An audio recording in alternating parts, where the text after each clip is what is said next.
Welcome, everybody. We're back again with Interchange. The first episode of 2021. And today we are going to be discussing a wonderful sort of topic. Alexandra? So today's topic, the title is actually quite interesting because it's called anti-gravity. And we're going to talk about it a bit more. So just hold on, a bit of suspense. It's anti-gravity. It's really something that you wouldn't expect, but we're going to get to it later. But as an engineer, I have to say that I'm really excited about that topic, just because all of us like frictionless environments. But to go ahead and get started, let's talk briefly about what interchange is, why it happens. The whole idea came about because I wanted to reach out early in the pandemic and connect to people who were making changes in the world, making a difference in the world. And I happened to find a young global change maker named Alexandra. And we had a quick chat and we found that our goals and perspectives aligned. Get back on camera. You gotta stay right here. I'm here. This is good.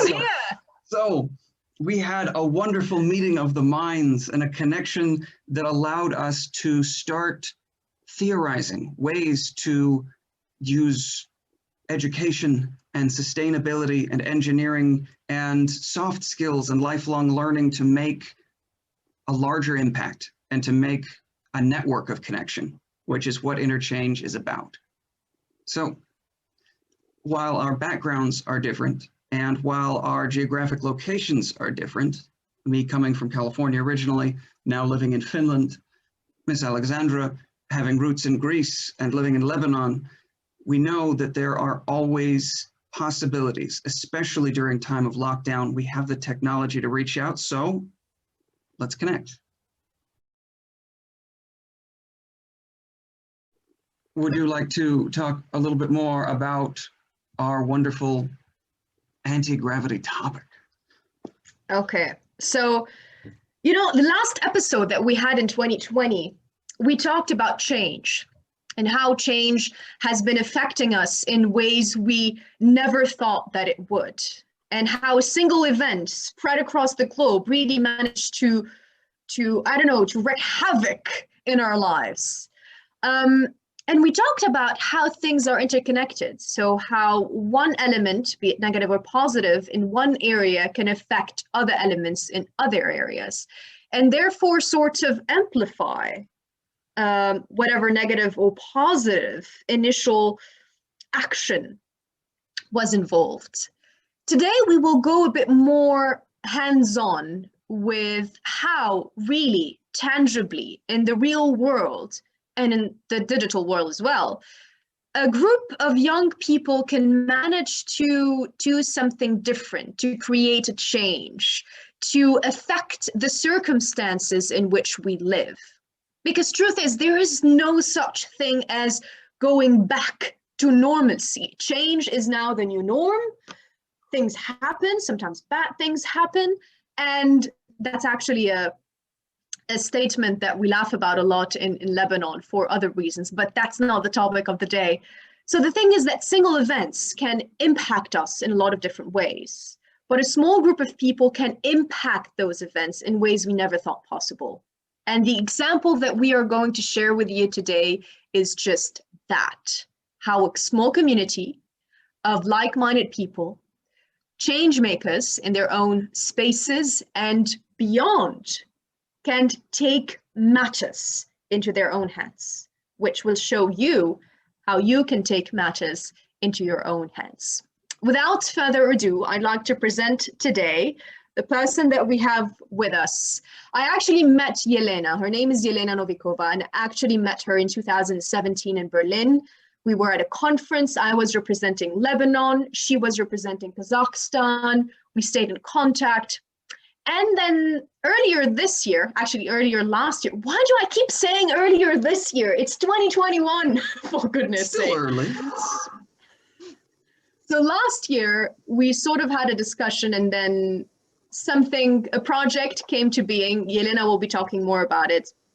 And Yelena is a G20 Young Global Changer, both in 2017 and 2018. She has co-paneled, hear me, she has co-paneled alongside Emmy-nominated BBC Two's Philippe Cousteau Jr. and the Egyptian Minister of Water and Irrigation, Mohammed Al-Ati. So she has shared quite a few panel with quite a few interesting people. She was published at in the Young Global as a Young Global Changer in this booklet, this policy making booklet that was created by the Global Solutions Foundation, and she was published alongside the likes of Angela Merkel, alongside the Nobel laureate Edmund Phelps. And she won the best paper of the year for 2019. So all of these achievements, I hope they sort of show you in very clear and exemplified terms how much impact Yelena can have in her industry, which is ESG. And I will leave the floor to her to perhaps introduce more things about herself and to tell us a bit about that project that we're going to talk about today. Yelena? So, very nice to be here, first of all. Thank you for inviting. But I wanted to clarify, just so there's no confusion, that this best paper of the year, it's not connected to the J20. Okay. But if we talk about the project that we were doing, kind of early on in the pandemic, I saw a lot of personally, I saw a lot of things happening. And I knew that I'm not a public health professional. So I knew that, like, as a public health professional, I cannot potentially affect people and give advice and anything like that. And while I was reading a lot about this topic, I was thinking, it's not my place to say anything, but then how do you not say anything when you see actually people doing the wrong thing, and doing the wrong thing not just for themselves, doing the wrong thing not just for me, but for the whole society. So I started kind of thinking, okay, what can I bring from my perspective that I'm clarified to talk about, that I could kind of embed the message of what's right in it, but not kind of overstepping in the shoes of public health professionals. And for me, I was starting to talk about public health from public management perspective, and then from ESG perspective, I was also talking about it, but then I started noticing within many different changemaker communities, but also in particular J20 changemaker community, J20 Young Global Changers, and I realized that in their own kind of ways, everybody is kind of doing it. Alexandra was doing it, and there was another girl, Lina Druli, who was kind of the first that I also kind of noticed that she was doing it very early on. And then Aditya Kulkarni as well. So a lot of people were kind of, I was seeing that they are from very different countries, from very different industries, but they were kind of having the same maybe move inside of them to do something, whatever they could. And by the time this exchange of power happened on Twitter, I was actually thinking in my own mind, like, how can we link up, and how can we kind of catalyze this moment that we are doing individually into something that is happening together. So when I actually saw that you are having the same thoughts, it was kind of a cathartic moment. And I was like, if on my own, I would be kind of hesitant to kind of message you and say, do you want to do something about it? Or to message any of those people. That like you reaching out on Twitter, it was kind of the moment, okay, I'm not the only one who's feeling it, like Alexander is also feeling it, not just on a personal level, but on a community scale, because it's one thing to address something on an individual level, but then the next level is community level. And just like that, with this one Twitter thread, we moved from individual level to community level. And the next level, I suppose, is like this international level that we are doing right now, because the stream is happening between 3 countries. So it's a natural progression of individual passion into something that is larger than one person. Did you notice what she said? It started in a Twitter thread. Sometimes all it takes to create change, to show change, to catalyze change is a Twitter thread. It could be a Facebook thread, it could be an Instagram thread, it could be a Zoom call, it could be anything. It could really literally be anything. So once we realize that we have these tools that are accessible to us, and once we realize that our own thinking patterns are also reflected elsewhere through other people in other thoughts, we can start to use these tools that we have that are made accessible to us to sort of do something differently. Paul, what do you think about all of this?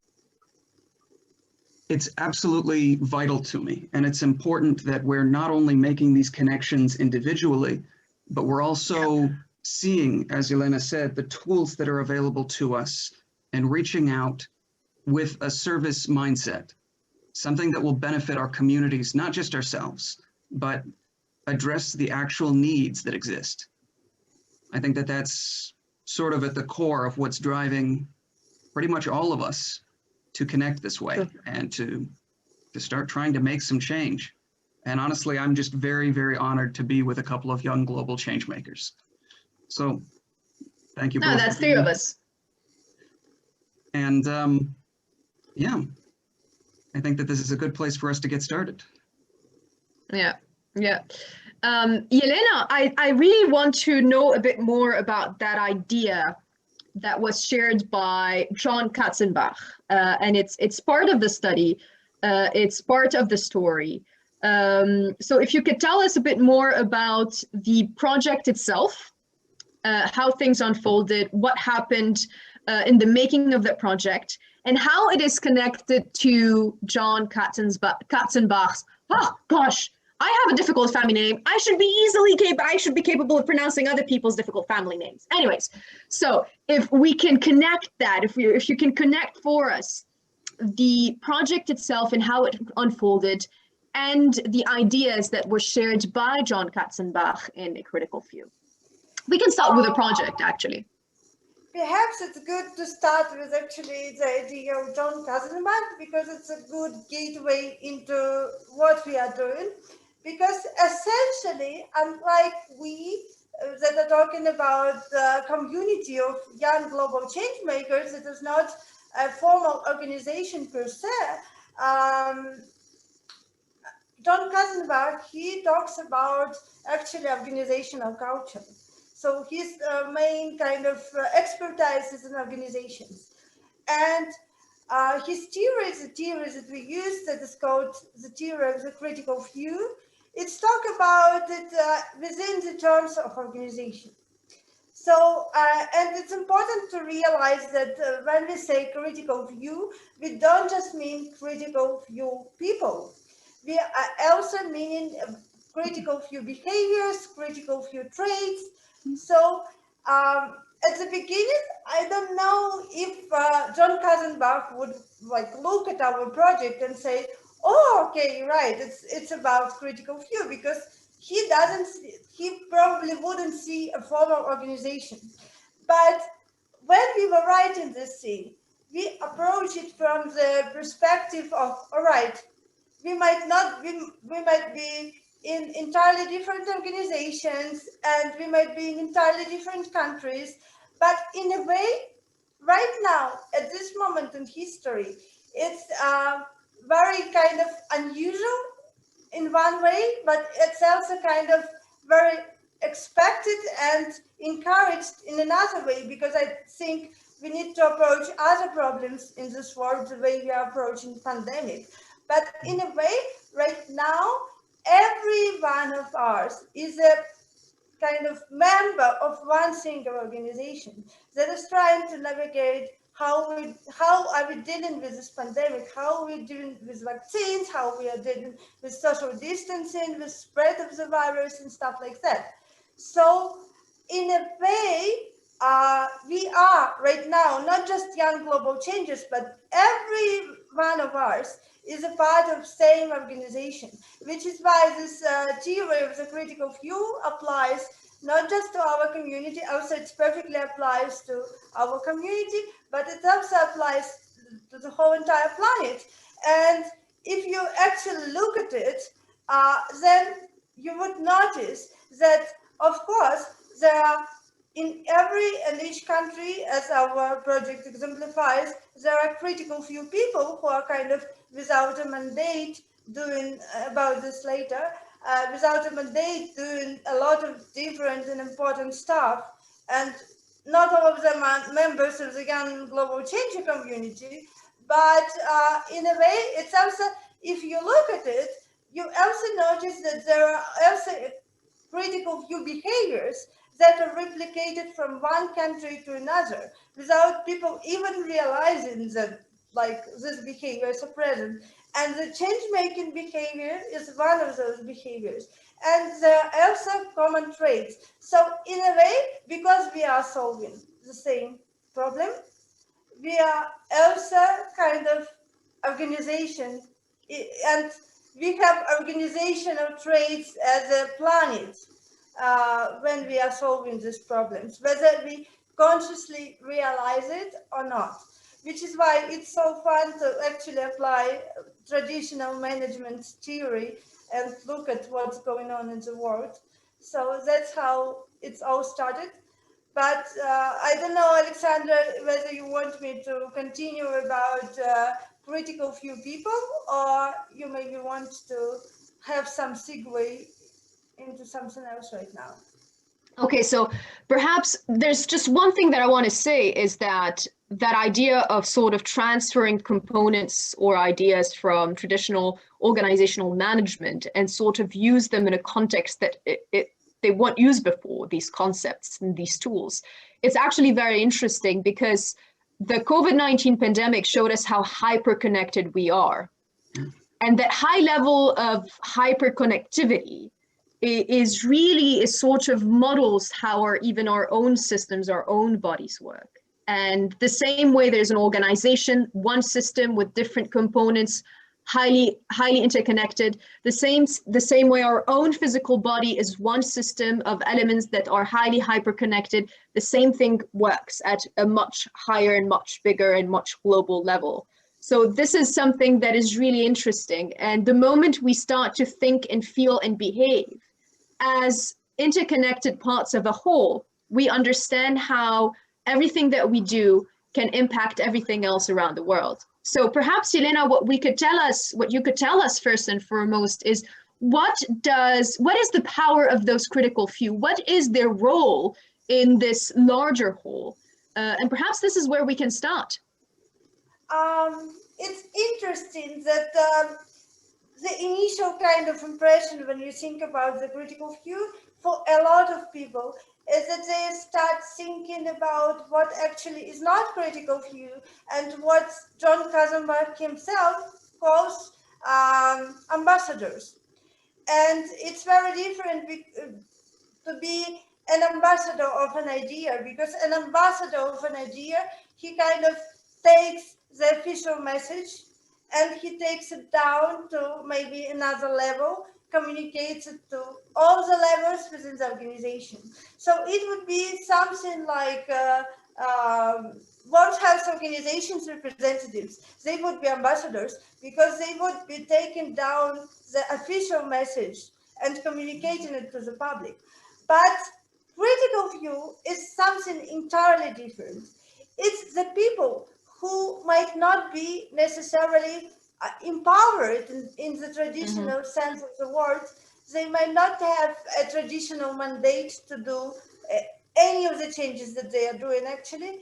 They are not given any authority to, like, they might be given some level of authority, but most of the time they are not. And they are driven by their emotional intelligence. They are driven by their desire to affect something. And usually what makes them effective to affect change is that they are very, because of their emotional intelligence, they are very interconnected to other people within the different organization structures and departments, not necessarily within their own department, because remember Kazenbach talks about it within the organizational management kind of setting, but it also applies to us because we are not, young global changes are not in the same country. So yeah, you can say that we are also not in the same department if you consider the country to be a department, or if you consider the specialties, kind of professional inclination of any young global changer as the department, they are not also in the same department because we are all doing different stuff. So in a way, it's about people who are interconnected beyond their formal and supposed connectivities, and who are driven not by mandate, but by personal desire, but by what they see in the world to actually affect change. And actually, those people are very good by Kazenbach, that's what Kazenbach said, are very good to actually not communicating the message from top to down, but to communicate the message from down to up. So, and in a way, that's also what we were doing, because when we were collecting data from our peers, we then took it to the organizations that is kind of representing this community. And now it's on their website. So we kind of, in a way, took it up with the whole community, not just our. I really like that concept. Honestly, that's at the core of the sort of change that needs to happen for the world, is this idea that regardless of where we were born, regardless of the choices we've made in life, we're all connected very simply, and not just by our species, but by our common problems, by our common future, to be able to knock down those artificial borders that we've put up, whether they're economic, social, or national, and to see commonality. I think that that is absolutely at the key of being able to make something much greater than any of the existing organizations that we could be a part of. Because we do kind of have a membership in, you know, the mammals, humans, beings on planet Earth clubs first. And whether we think we're in the same club or not, COVID certainly knows we are. And if we're going to start working at problems like these, we have to work together. That's fantastic. And what's really powerful about this is that it really reshuffles the way traditional structure is made. Traditional structure means that change happens top down. This is what the ambassador model is about. Change making, actual, tangible change making. And remember actually, Paul, when we first started our first episode, what was it about? What was our first episode about? This is why I write communities. Ah, yes. Grassroots.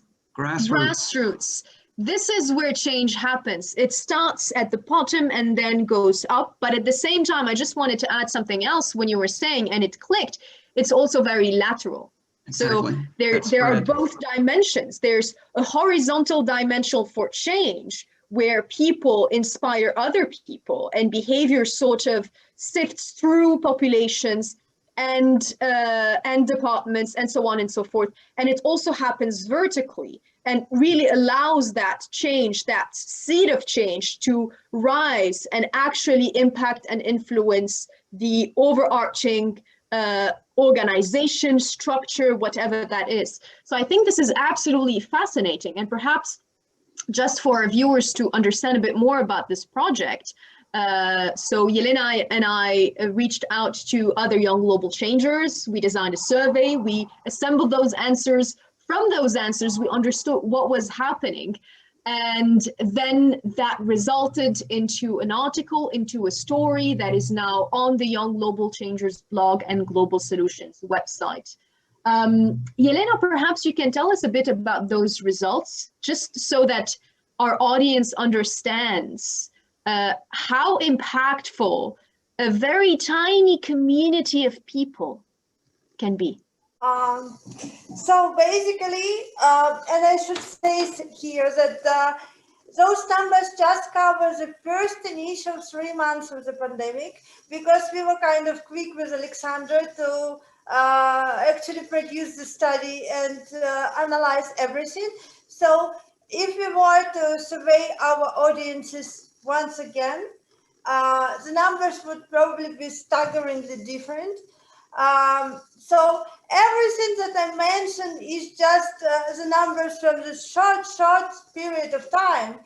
And if you think about it, it's very impressive, for example, that the outreach was over 1 million of people across the different media channels, because some of the audiences are written articles, other audiences kind of made speeches and stuff like that. So how many people, Yelena? What? How many people? How many young global changers? I should say that only 9 people out of our community of YGC 17, it's just the 17th generation, 2017. So this generation is 101 person.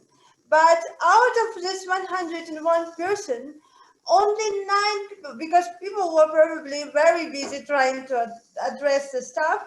So only 9 people were able to reply to our survey. And these numbers that we are talking about, they just reflect the impact of those 9 people, not beyond of them. And the impact of those 9 people within the first 3 months. So if you take it into the account, it's very staggering that over 1 million of people was reached. And it's just by writing 25 articles on different COVID-related topics and by making just 9 speeches. So it's more than 16,000 people, because some other people were not making speeches and they were not writing articles, but they were actually trying to fundraise for COVID-related relief. And so there were people who kind of were addressing by the macro level, but then there were people who were also going micro and going on the field and trying to do something from within the field. So if you talk about those people, it's around more than 16,000 people were affected. And we actually created a ratio. And the ratio was almost 1,850, I think, people. So it's almost 2,000 people per 1 person who is doing the impact. And to be honest, I think I'm speaking for Alexandra here as well, that we didn't expect this to happen. We expected, like, if you were to tell me that, okay, 25 articles were written, I would believe it because I've read all of these 25 articles. If you were to tell me that like 85 posts on social media were made, I would believe it because I read this social media post. But when you actually start to count how many reads a certain post gets, how many viewings the certain speech gets. It's pretty staggering. We don't realize just how much these little things add up and affect. You know, in Britain, they always say every little helps. But it turns out that little is not so little anymore, you know? I really like seeing those numbers. I think one of the main things that stops people in engineering or a lot of the sciences from digging in and really doing their best to help is the idea that, well, there's no data being collected. How do we know we're even making an impact? How do we know we're not making things worse? But being able to start crunching these numbers and gather that data is sensational. And that kind of an effect, 9 becoming at bare minimum 2,000, but having that visual impact, reaching over a 3-month period to over 1 million people, that's sensational. I think that's exactly what the business and marketing communities have been trying to leverage for a long time, but they can't even get that kind of reach because this is what people are driven internally to want to start addressing. That is... It's not about creating a need, it's about creating a solution. Exactly. Because what marketers are talking about, they are creating a need, the artificial needs that's not there.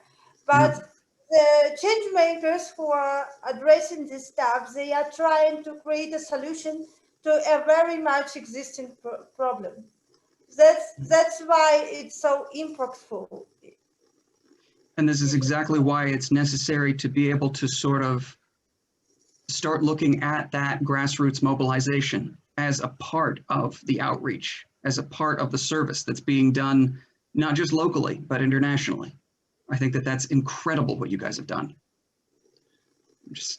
Honestly, I'm kind of blown away. This is... Happy dance? Right? That is the happy dance. That is... I've only just learned how to do a happy dance, but it's good. Yeah, that was behind the scenes. So my question, I think that sort of a key question is for anyone who sees something like this, when they see something where they know this is what I want to be, spending some of my time, impacting. Maybe it's not my job, maybe it's not my specialty, but I'm young and I have energy. And whether I'm going to be writing articles or making speeches or helping behind the scenes, as you said, with fundraising or what have you, whatever your talent and skill set are, what is it that someone needs to become effectively a young global change maker, or the sort of change maker that you've described in your study? What would I, as that person, need to know to become one of the critical few? First of all, I would say that yes, we are talking about young global changers right now, but I would be very careful about framing it within the terms of, do you need to be young to be a change maker? I appreciate that, because I'm too old for it. But can be a change maker, and also I'm not going to tell about a change maker who is a part of our community, but she actually exemplifies for me the very essence of young global changes, because I know one lady in London who was in her late 80s when she started her change-making enterprise, social enterprise. And now she's deep into her 90s and she's still doing this enterprise. And because it's kind of very similar to what we see with going on with COVID. But for her, it wasn't COVID. For her, she was actually a nurse during the World War II. And she was experiencing hunger in a labor camp by the end of the World War. So when she was in her late 80s / early 90s, she realized that there is a lot of children and a lot of people going on hungry in the UK right now. Even though there's no war, there's nothing like that happening. And she went on and she created a map of London where she teamed up with some, IT people, and she put different food businesses that were ready to donate food to local charities at the end of the day. So every local charity, church and stuff like that, they could go to this map and figure out where they could get food for those in need. So why she exemplifies young global change as for me is because she experienced something, she felt something about something, but she didn't stop with just feeling something. She went on and she said, okay, what can I do? And for me, it's very parallel and very similar to what's happening with young global changes, what's happening with other people who are change makers, because we are all feeling, we are said to be a empathetic generation, whether you are a millennial or whether you are a Gen Zer, but it's not just about feeling.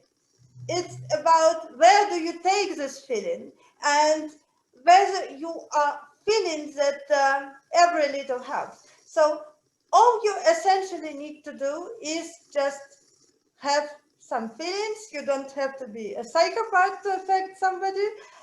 As long as you feel something, you can do it.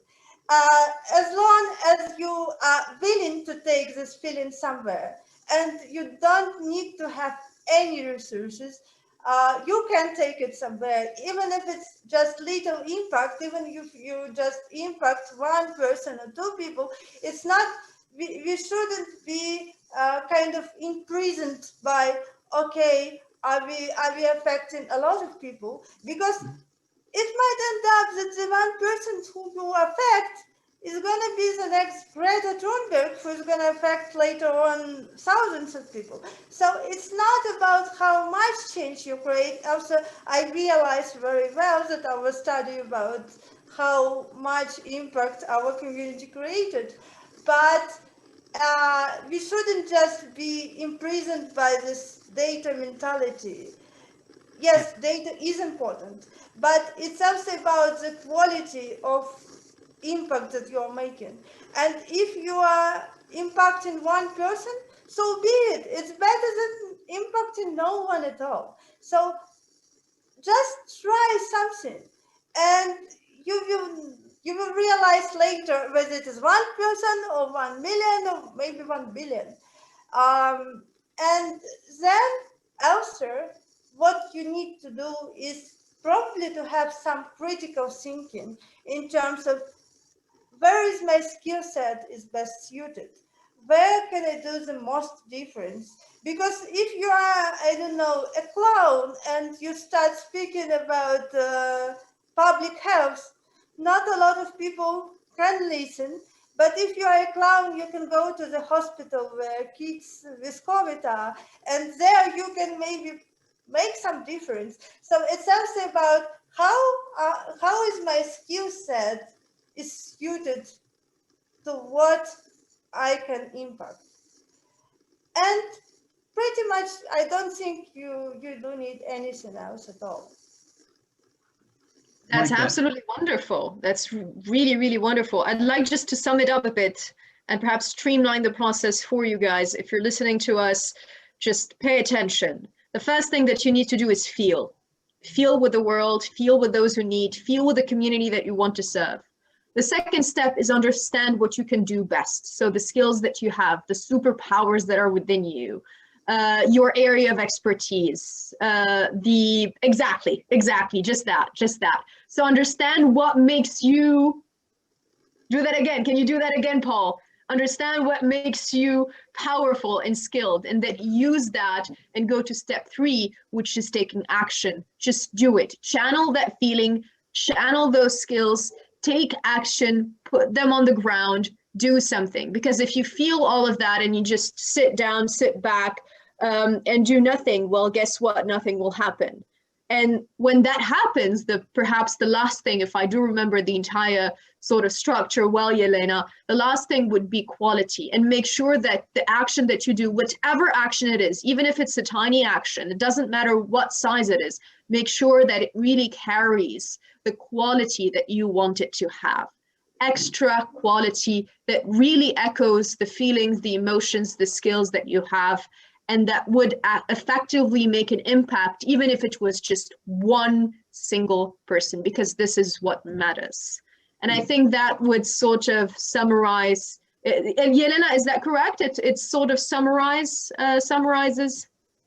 Absolutely, yes. Okay, cool.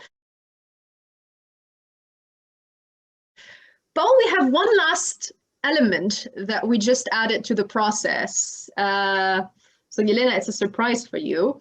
It's the last series of questions, and we called them the Rapid 7. So we're going to ask some very quick, simple questions and just give a simple, one word in most cases answer. And we're just going to alternate back and forth firing them at you. Are you ready? Okay, yes. Excellent. Describe the future in one word. Aspirational. Describe the present in one word.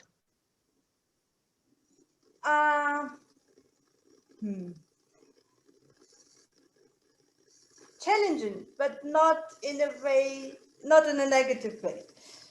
Just one word. Challenging is good. Challenging. Describe your state of mind in one word. Change maker. Nice. Yelena, summer or winter? Summer, definitely summer, because I've spent a lot of my life in 40- degrees winters. Thank you very much. I don't want that. Right. Well, I'll find a tropical island somewhere. This is the way to go. Coffee or tea? Coffee, definitely coffee. Always a lot of coffee. Yelena, what's your favorite word? That's impact. Let's go for impact. All right. And an inspirational message or advice, no more than 5 words.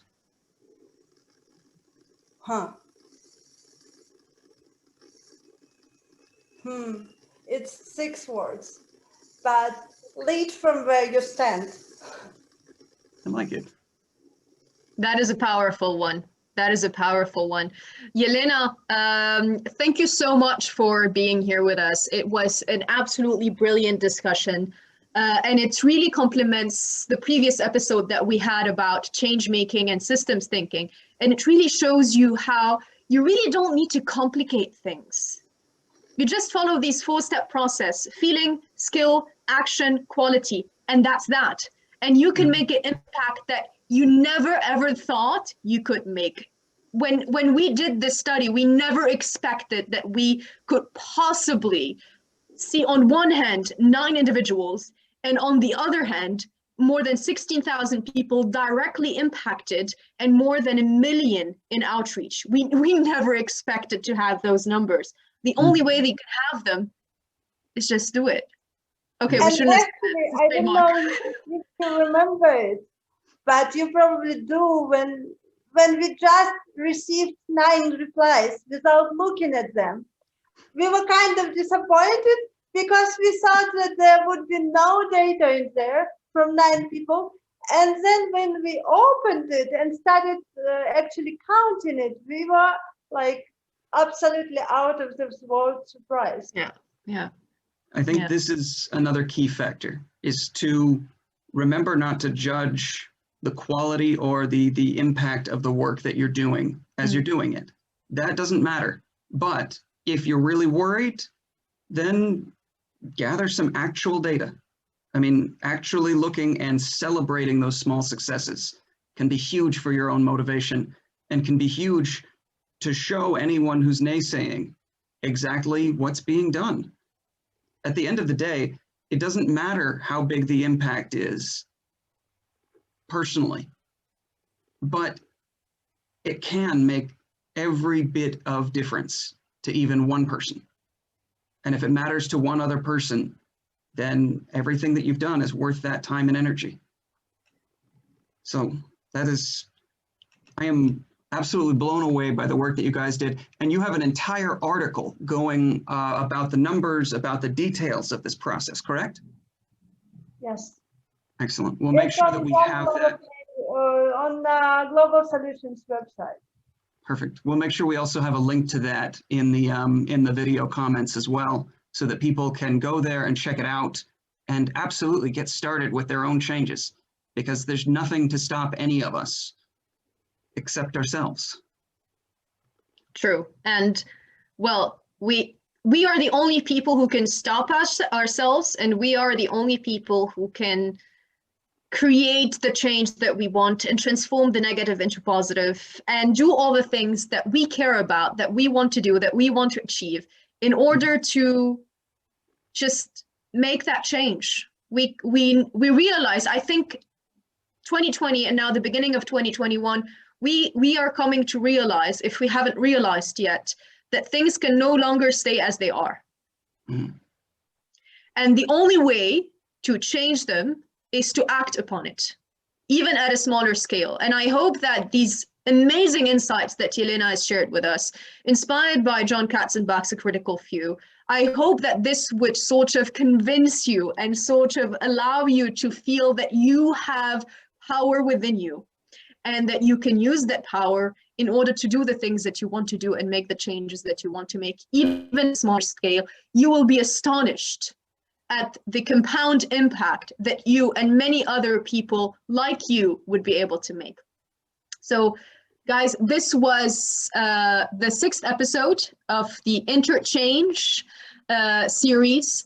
We're going to see you again next month, on the last Wednesday of the month, with another speaker. This time it would be a speaker from the UK. I cannot wait to share again some disruptive information and some disruptive ideas. Yelena, thank you so much for being here with us today. It was absolutely wonderful. I think a lot of people have benefited from those insights, from those moments of inspiration that you have shared with us. Thank you for inviting. An absolute pleasure. Go and do good, everyone, and we will see you again next time on Interchange.